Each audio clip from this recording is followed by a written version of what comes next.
welcome. I'm so glad you guys are here.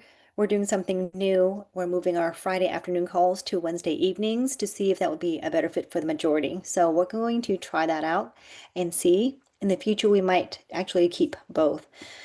But for now, thank you for showing up. Even if you can't be here live, you've submitted questions. You guys are planning to watch the replays, those who can't be here. And also the way you're asking questions. I want to just invite you guys to notice that how you ask questions and how you perceive your problems and challenges makes a big difference in how you solve your problems. So, for example, are you asking questions like this? My kid is doing this, I don't know what to do, help. Which I've been there too. Or are you asking questions like this? Here's what my child is struggling with. This is what we've been doing. These are some, this is how he's reacting. We're still struggling with this. What am I missing? So in that second scenario, you're showing that you're already finding ways to problem solve, access resources, and show up empowered, even if you're still closing the gap on those skills for you and your child. So just notice that how you show up to the problem, it makes a big difference in how you solve it. So I invite you to right now, wherever you are, if you're just beginning the program, if you've been out for 2-3 years, if you've been out for a few months, I want you to just take a moment to reflect on where you are. If you've already done the program, are you where you want to be? What goals have you met? In Module 1, we had the first part of your homework assignment was to list 5 goals, overarching goals here. So I'll go back and look at those. We will not meet our goals unless we're constantly reflecting back on them. So if you've met them, write new goals.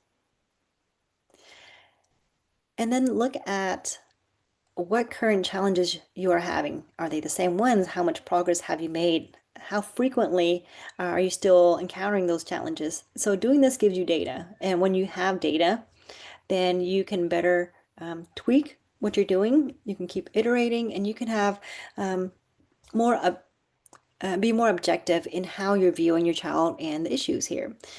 So think about all that and then keep showing up.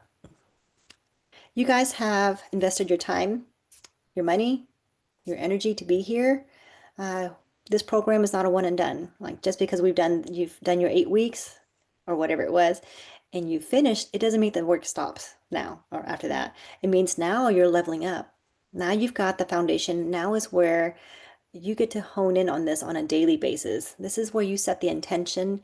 This is where you just keep doing the work.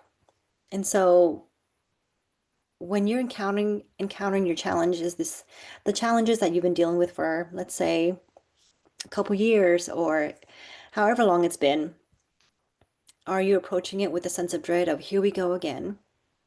Or are you starting to shift to this is the work it takes? This is building the muscle that's needed for my child to do the thing, to feel capable of doing that thing, to solve their own problem, to be creative, to be resourceful. It's not about solving their problems for them. It's not about fixing anything, and it's not about getting them to do the thing that you want them to do. But it's about A, maintaining connection, and then B, scaffolding and teaching them, knowing that it's going to take more than 8 weeks, more than few iterations and practices, but a little bit over time, it will compound and make such a huge difference. So think about all this as we go over Module 1 today. And for those who've already graduated, I invite you guys to jump back in with us, start over at Module 1 and see what you missed the first time and go over this again. Learning happens through repetition. It happens through playing with information. So how are you guys playing with information? As I'm speaking right now, are you guys taking notes, writing down what sticks out to you? What is something that just connected for you guys? What was an aha moment? What is something that you can relate to that I just said? This is how we play with information. This is how we get it to stick, to integrate. Otherwise, I'm just giving you a lot of information and it is not applied, which means it won't stick. So think about this and ask yourself, how else can you help yourself integrate this information? It just doesn't have to be just note taking. Ask questions, post in the group, post what you learned. I don't say this for my sake, I say this for your sake. Be vulnerable, share information with each other. This is how learning happens. When you read someone else's information that they took, their notes, you see it from their lens, you learn something from that. And also, when you are taking notes, writing down, consolidating information, you're causing your brain to integrate this information in a new way, a deeper way. So let's start with radical acceptance and growth. What does this mean? It means that you're not just accepting your child with where they're at, with their challenges, with their quirks, with their needs. You are accepting fully who they are in that moment, their current reality, their personhood, their humanity, who they are to the core. And at the same time, you're still encouraging and expecting growth. So there's still that expectation. And this is overarching, but also in the moment, in the nitty-gritty of morning routines, getting out the door. And I'll circle back to that when I start answering questions. But keep that in mind. And then mindfulness and validation.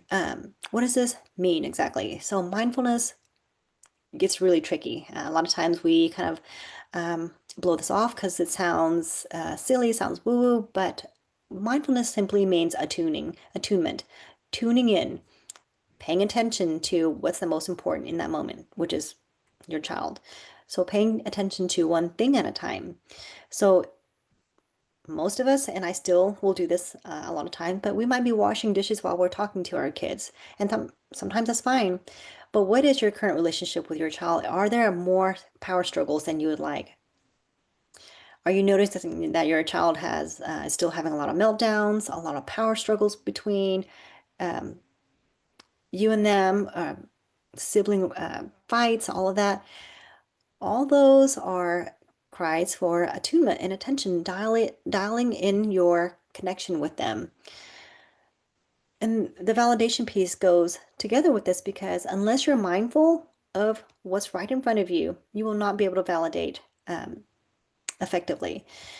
So this is so challenging because it does take time. It does take a lot of intention, slowing down, and pausing and noticing. All those are not easy for our culture who we go at a very fast pace, very busy. So it doesn't leave much room for that. So let me give some examples. So this week, I work with students who a lot of them have big emotions. And so there's at any given time, I can almost look around at the school I work with and someone's having a meltdown. And a lot of times what I see is something like this. So a child is crying, runs up to a teacher and says, so and so hurt my feelings. They threw a ball at me on purpose. And the teacher trying to make the child feel better. I saw that. No, they weren't. They weren't trying to make you feel, they weren't trying to do that on purpose. I saw it. They weren't throwing it at you. They were throwing it at something else. And at that moment, we are not being mindful to what that child actually needs. We're not validating what they're actually saying. We're not validating their current reality.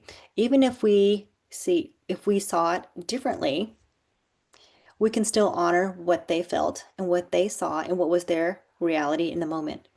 Mindfulness instead could show up as noticing that the child's distraught, he's crying, he's really upset, and he's just needing someone to come into his world in the moment, to be with him in that moment of discomfort and hurt. And then validation would simply be getting to his level and saying, that felt really hard. That hurt your feelings. You thought he threw that ball at you and it hit that your friend threw a ball and it hit your body. You think he did it on purpose and that really hurts your feeling. So you can simply use reflective language or declarative language, simply paraphrasing what they say back to you, and that is simply validation. And sometimes it can just be a simple look. So oftentimes we will try to use a lot of our left brain, which is logic, language, rationalizing to help our kids feel better, but that does the opposite. we need to bridge over to their right brain where emotions are, um, uh, um, where they picture what's happening. So we need to enter into where they are and help them to come back and be present, to co-regulate with them, connect with them, and simply just being there with them and offering a little bit of sympathy. It could be nonverbal or verbal. Is where you can start to diffuse and dissipate those intense emotions. So this is where you get to decide, how do I want to show up? Do I want to show up and take their discomfort away so that I can remove my discomfort? Because a lot of times when we are trying to help them, rush them through that discomfort, their sadness, and help them feel better, we are subconsciously trying to make ourselves feel better, because it is uncomfortable to be around a crying child, to see your child hurting. Um, you want them to move through it quickly so that probably you can move on to the next thing quicker, which is whatever you're doing to get back to. So I just invite you, we can't always stop what we're doing. And at the same time, when we can, pausing and taking those um, critical few minutes, um, even 5 or 10 minutes, however long it takes, can be so impactful long term when the more we show up that way. In the more we are present, the more we offer ourselves as a calm and present and a regulated adult, you're helping them to show up the same way over time. So ask yourself also in those moments, what do I have control over? You can have control over yourself first and foremost. How can I support myself and my child? So these are moments, and you'll learn this throughout the program, that you can learn to practice your own self-regulation. So what does that look like? We've talked about some of the skills later on, but notice naming and nurturing your own body sensation. What does it feel like in your body? What's coming up in your body? What are coming up in your thoughts? And pausing and checking those assumptions, noticing what that feels like in your body. And I'll give an example. There was one time when we were out in public and my son had the biggest fit, and I felt under pressure. I felt eyes on me, and I was not being mindful to my child. I was being kind of mindless to him while I was attuning to people around me. And so my focus was on the wrong thing. And I invalidated him, even though that was a very hard moment, by just rushing him. Whatever, I can't remember what it was. He wanted something he couldn't have. And I was trying to rationalize, rush through. And I happened to catch a glimpse of myself in just the window. And even though I had a calm, somewhat calm tone, I was still a bit rushed. And seeing myself in the window, seeing my reflection, I noticed that my body was very tense and stiff and hovering over him. And in that moment, I had that feedback, the real-time visual feedback to see, even though I thought I was showing up present and calm, my body language was totally different. It um, actually showed that I was upset, well, or getting, for him, I was probably looking or seeming to be intimidating as I was hovering over him. He was probably feeling even more unsafe or tense as he was noticing my tense look. And so all of this is why we need to be mindful and be able to validate, even if it starts with validating ourselves in that moment. In moments like that have come afterwards, which they have still come, I've learned to tune into my body, turn inward, to self-validate. This is hard. It feels so uncomfortable. My body's getting hot. My palms were getting sweaty. And even just taking that few seconds and or a couple of minutes to do that will dissipate the emotion and sensations for us. So what happens is there is research that says when we tune in and notice our body sensations and emotions, it calms our nervous system just by paying attention to it instead of trying to override it, which makes it go become more active. So all of this simply is to dampen our tendency to go into fight or flight and to strengthen our ability to go into the opposite, which is rest and digest, where we can calm ourselves and regulate sooner. The more we get better at that, the better our kids will get just by watching us and just by absorbing our calm. And we've talked about this before. This is through our mirror neurons. We all have this. We absorb each other's emotions. This is biological, it is for safety and survival. And so when our kids sense our calmness, they are absorbing our calmness. When they are absorbing, or when they sense our being tense and dysregulated, they're doing the same. So just remember that in those moments, feelings are transient. There's an uptick, a peak, and then a down regulation. There's always a down regulation.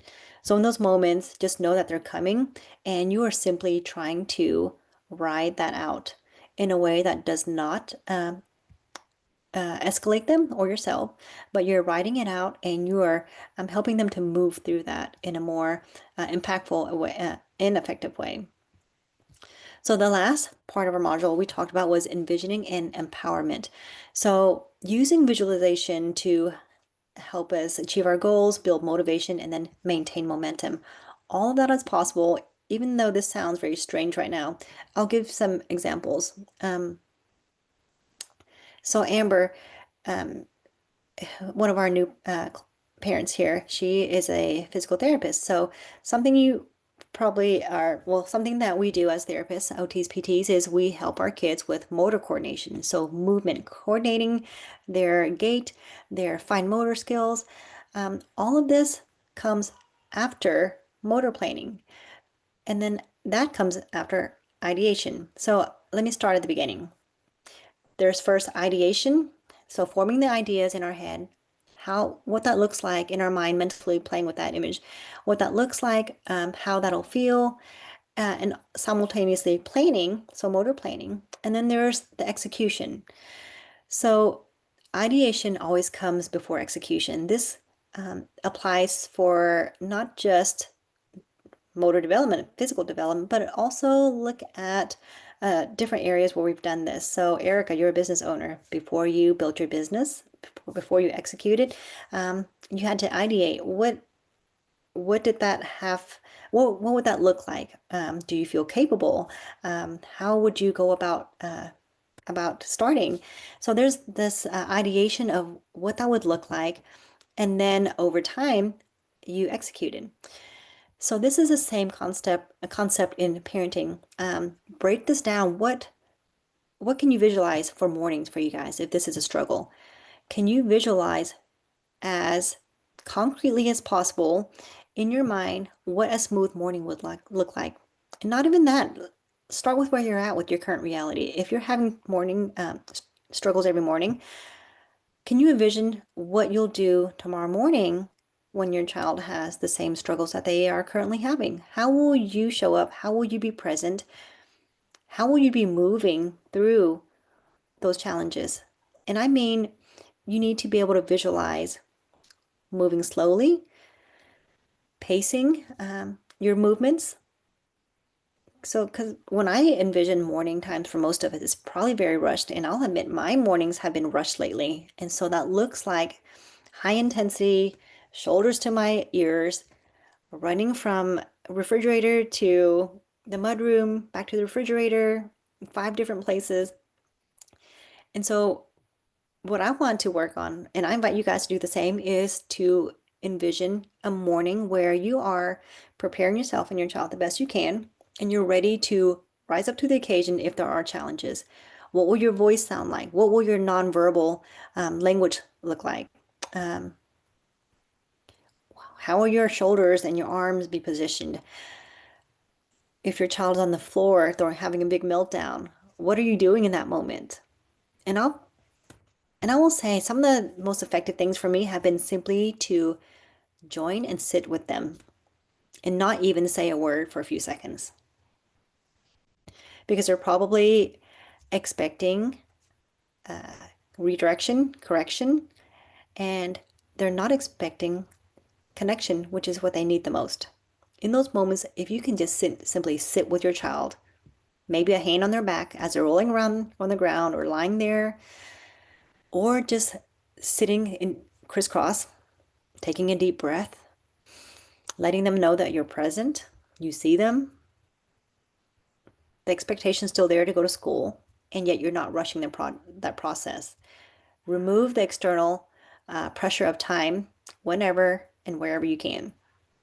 So that doesn't mean that it's an okay You're not letting things go where you're always going to be late.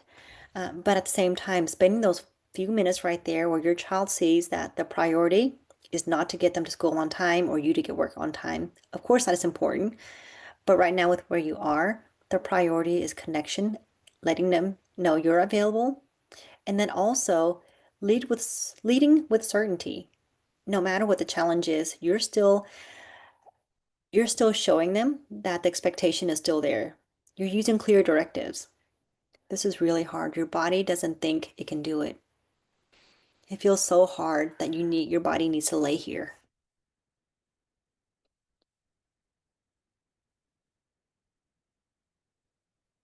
I'm gonna put your shoes right here.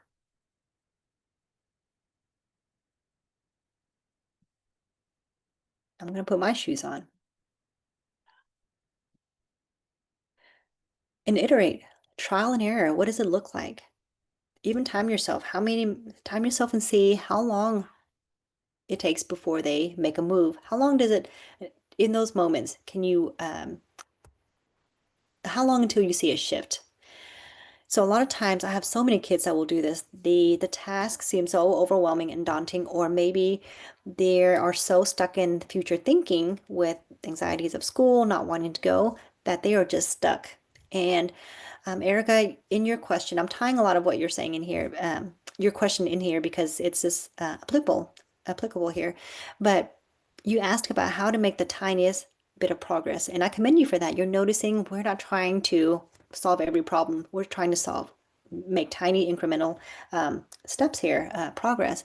And so notice for your child, let's say, instead of doing all those three tasks that you had mentioned, getting dressed or getting undressed, brushing teeth, what's the highest priority?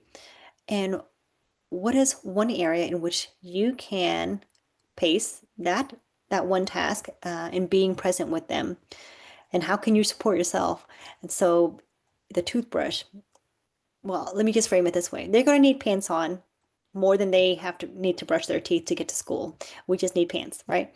So that's where you may start. And let me go back and read this question. So Erica's question is, Erica, you shared a win, and I'll read it now.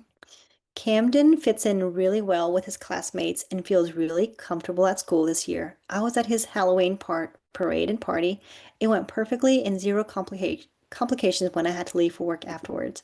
Erica, yay! And Michael, I'm celebrating with you guys. I know a year ago you guys were Camden was having such a hard time at his old school. It was just very, very stressful for you guys, and I'm just so thankful and grateful to hear that he's transitioned over so well to this new school, and you guys have really set the tone from the beginning. Just pacing and gradually exposing him over the summertime, and then having such consistent collaboration with his teachers. Um, and then just really setting the tone for him to really adjust and transition over and succeed like he has. So let's see. And then being at his Halloween parade and then being able to leave for work right afterwards without complications, that's amazing. I mean, he's showing so much maturity and resilience in that. Just a sense of capability with you leaving and just being able to tolerate Halloween party. That's a lot of um, stimulation, a lot of excitement and fun. And so it's just showing that his capacity is growing. And then your question is, we are still really struggling with executive functions as well as time warnings and countdowns. It feels like no amount of timers, 5, 10, 15-minute warnings, none of it helps. I try to make it playful and also offer choices. We still get more meltdowns every single morning when trying to walk out the door as far as executive function. I would say 90% of the time it's a struggle with basic daily tasks. Brushing our teeth, is too hard, taking our clothes off and putting on is too hard and results in throwing ourselves on the floor after not even trying. Do you have recommendations on helping us make tiny steps forward on this? So let me first recognize, Erica, I love how you're asking this question. Again, you're showing that you're already being resourceful, problem solving, and empowered by the way you're framing the question, which is, this is what we're struggling with, this is what I've tried, what can we tweak? So this is how you move the needle, by noticing that. And also, you're not expecting a huge change. You're asking what recommendations to help us make tiny steps forward. Tiny steps are just so powerful when we think about it. This is scaffolding, which is how we help build those skills. So I wish we can have a conversation back and forth on this because I'd love to break it down further. I will say, first things first, going back to what we just talked about with Module 1,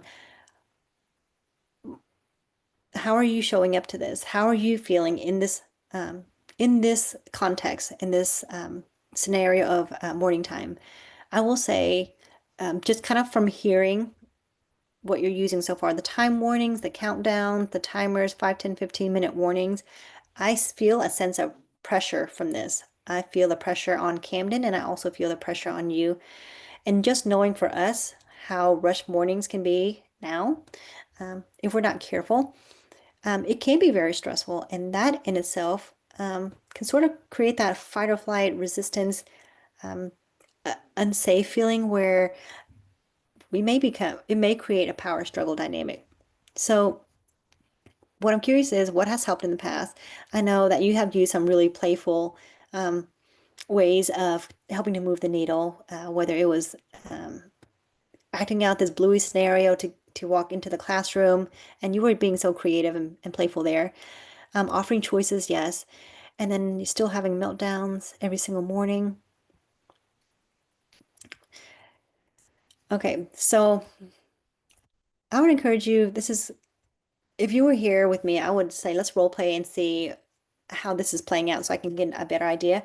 But instead, why don't you take a video recording if you can of the next time that happens, and then just still continue on with your morning. I'm just curious what those few minutes look like, and how are you showing up?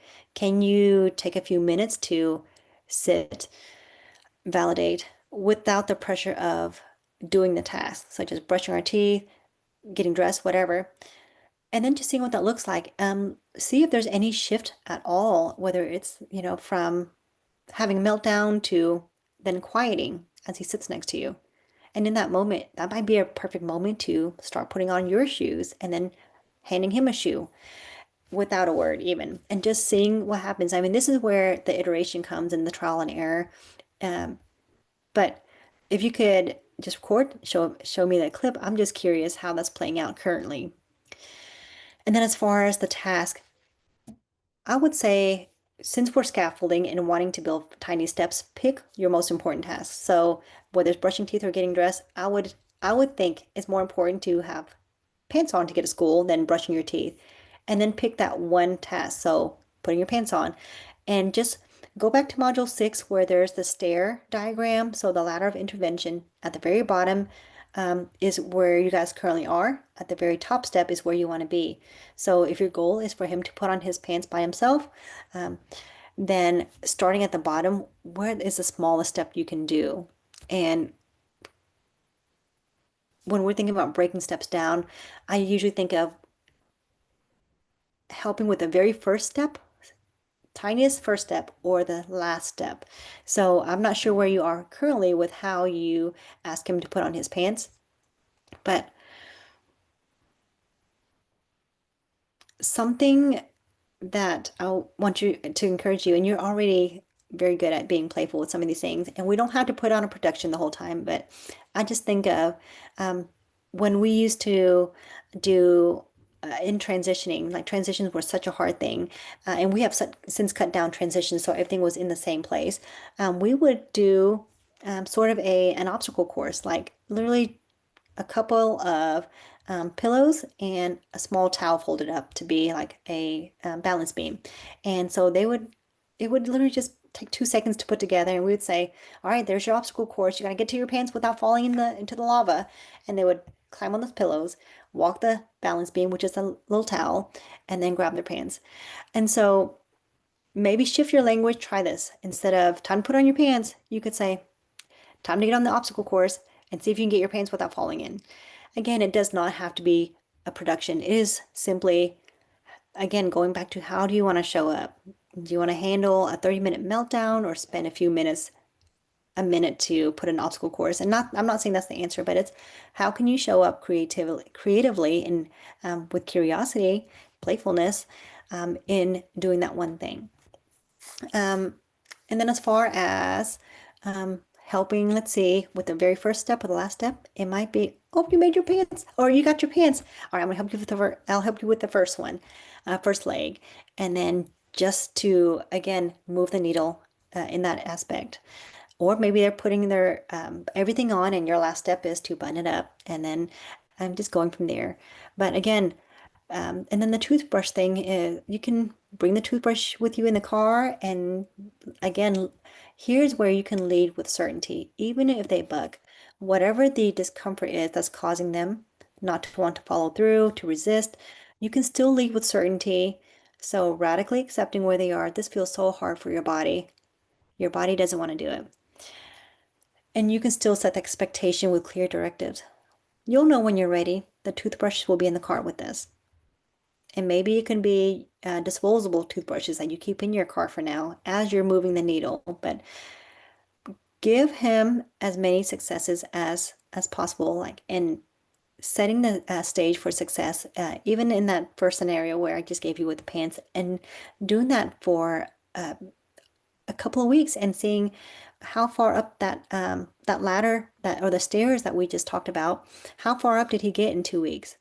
Is he close to the top? Can you start a new stair diagram? And maybe the next thing you're working on is the toothbrush. But just writing it out helps you to also go back to the ideation that we were just talking about, visualize how you want to do that, and then execute. So I hope that answers your question. Reach out if there are any more questions. But I will move on to, let's see. Holly, you had a question. Where is it? It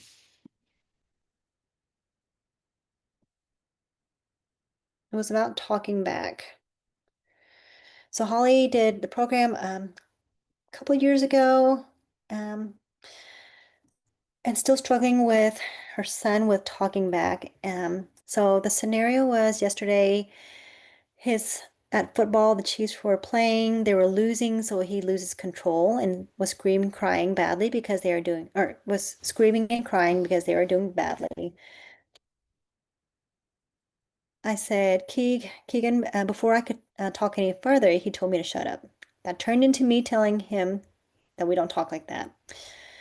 So typically when he has a rough day, something didn't go as planned, when I get full-blown, that's when you get full-blown attitude and it turns into talking back. He is definitely working on it and sometimes catching himself, so I will let him know I recognize he was trying to stop and that he was using the tools we have been working on so that he can see that I'm noticing. Holly, that's awesome that you're noticing that he is catching himself. He's showing some self-awareness and monitoring, impulse control. So you know he has some skills there and that he just needs to work on consistency at this point. So you say that he's working on the tools that you guys have both been working on, which is great. You're being proactive. I don't know how often and what that looks like, but maybe increase intensity, maybe of or the amount of times you're practicing that. So just going back, and this is a very tough one, I know, because I have to resist the urge too, and this is where my own mindfulness comes in when my son does the same. Um, and at those moments, I have really, really practiced on pausing. So that's where the mindfulness comes in. And then the self-validation. I don't like being talked like that. I'm validating that for myself. And I'm also noticing that even though it sounds really disrespectful, I know in his heart, and I know for Keegan, he's not meaning to be disrespectful. So like I was saying before, our culture leans into logic, language, rationalizing, um, because that's our tendency. We're not comfortable with handling discomfort emotions from others and ourselves even. So this is where the acceptance comes in. I know it's hard. I'm not asking you to be a robot. I'm asking you to notice, yes, it does feel frustrating when someone's telling us to shut up, and also noticing that their emotions are so intense that logic is out the door. the whole impulse control that comes from the frontal lobe, it's out the door as his blood is being shunted to the back of his brain where survival happens, where fight or flight happens. So in that moment when he's in fight or flight, the best thing you can do could be being silent next to him, showing him you're present and letting that dissipate for him. Being just a calm, regulated presence is helping him to regulate. Um,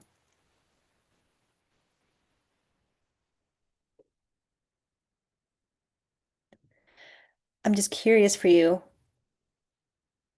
when you do that, notice how long it actually takes for him to settle, to those emotions to dissipate. So even in the scream crying, noticing that it does need to be released in that moment, it's very hard to logic anyone out of those emotions, especially when they're scream crying. He sounds pretty intense there. But what you can do is circle back. We can always circle back. And there's been so many times where when I have resisted the urge, because remember, we have to deal with our own impulses too. We have to resist the urge to correct, and we have to first connect. So remember, connect before correcting. Connecting simply by being a calm presence, letting those emotions dissipate, circling back. And let's say he's already told you to shut up, like just now, we're reading. You can simply in that moment not say anything. I know that's very hard, resisting that urge, letting that dissipate, and then circle back maybe later on that night. And I've done this with my son. I've said, Jimmy, earlier when you were upset, when I came to check on you, you told me to shut up, or your body told me to shut up. Um, and he will say, I know, Mom, I'm sorry. And sometimes he'll even do it spontaneously. I'm sorry, Mom, for telling you to shut up. And so what we need to recognize is our kids don't, their intention is not to set out to disrespect us. Because they are, for the sake of survival, biologically made to stay connected with us. And so when they are feeling that discomfort, that much discomfort in their body, that rise of intensity and of emotion, and there's nowhere to go, this is an expression of it. And our job is to, out of the moment, work on that, just like Holly, you're saying you're doing. So even helping him to notice after the fact, or when you're doing your next practice, circling back to that. And Erica, you and I talk about this phrase a lot. How can you close the loop on this? And helping him to have his own body scans and noticing, what did it feel like in your body at that time? Where did you feel it? Again, this is module 2, guys, for those who are not that far in yet. But over time, kids can become very aware of what that feels like. So, feeling it in their face, some of my kids will say, my brain felt itchy, or some of them might say, my hands started feeling very stiff. Um, when they start to build that insight, they can be more proactive in managing those emotions. So let me know if that answers your question, Holly, and circle back, ask questions if you need. And then lastly, Christine, you asked about Hannah, and you were saying a lot of times she is sort of dominating she's dominating in her relationship with Abby, her sibling. There's 2 years apart, 3 years apart. And a lot of times, let's say recently Abby had a birthday party, got some gifts, and since then Hannah has been playing with her presents. Abby will ask for it back, and Hannah will refuse to give it to her. And so a lot of times I know you feel like you're playing the referee here, and I want to notice this for you. Our job as parents, and I know this is hard, even when it comes to wanting both of our kids to get along, our job is not to be a referee, but a coach. So in those moments, you can sportscast and you can um, notice, name, and nurture. A phrase we use often here is noticing what's happening for Hannah. For both of them, you can help both girls feel validated because they, their their emotions, their urges in those moments are their reality. So for Hannah, it might be, Hannah, you see something new and new toys are so exciting and you really want to play with this right now. I understand that. For Abby, it might sound like, Abby, that's a new toy and that's yours and you're asking for it back. That's frustrating when someone won't give back. Whatever that language means, or whatever, however you can make that language authentic and real for you guys, adapt it. But then noticing in a very paced way, like for Hannah, it looks like Abby is asking for her toy back. Again, you're just using declarative language, naming the problem. So you're not shaming, you're not coercing, you're not trying to control or do for or do to, but you are leading Hannah to have insight and to lean into making an empowered choice, even though it's a hard one. And she's only 5, so this is still hard. But you're setting her up for this opportunity to follow through and succeed. And so it might be uh, setting that tone. And then let's say if she's still refusing, then you're giving her the choice. You can say, hey, you can, whatever it is, would you like to put it on a pillow and push it over to her? Or would you like to roll it over to her? Whatever it is. And let's say if she's still saying no, you might say that's still tricky. However, it kind of it depends on obviously your child and how you're comfortable with being silly with this, but it might be even I'm gonna fly you over so you can give it to her. And at some point, if she's still refusing, then you're setting the limit. You're saying you're not making a choice, so or you're choosing for me to choose. So instead of forcing it, that's the natural consequence. If she has chosen not to give back, then she's chosen for you to help her give back. And if she has fit after that, then now you get to be the calm presence for her. And I know this can be exhausting, and this is why we practice mindfulness so that we are setting ourselves up for return to our own baseline, our own regulation quicker than not. But and even that, just knowing that this process does take time and iterations, and Hannah in this is learning delayed gratification. She's learning frustration tolerance. She's learning turn taking. She's learning how to care and how to have perspective taking for someone else and understanding that that person's upset because a toy, they want their toy. And she's learning impulse control. And so all of this is big skills, lifelong skills that she's learning at a very paced way. So those are all hard skills and hard things you're doing. So just remember this is the work you're doing right here, and it does take time and a lot of repetitions. So yes, circle back and ask me any questions if that doesn't make sense. But I wanted to just hop off. And before I do, just thank you guys for being here, share what you've learned in the group with each other, ask questions. Again, if something did not make sense, reach out. This is how we integrate this information. So, and yes, and learn and grow. So I'll talk to you guys later. Bye.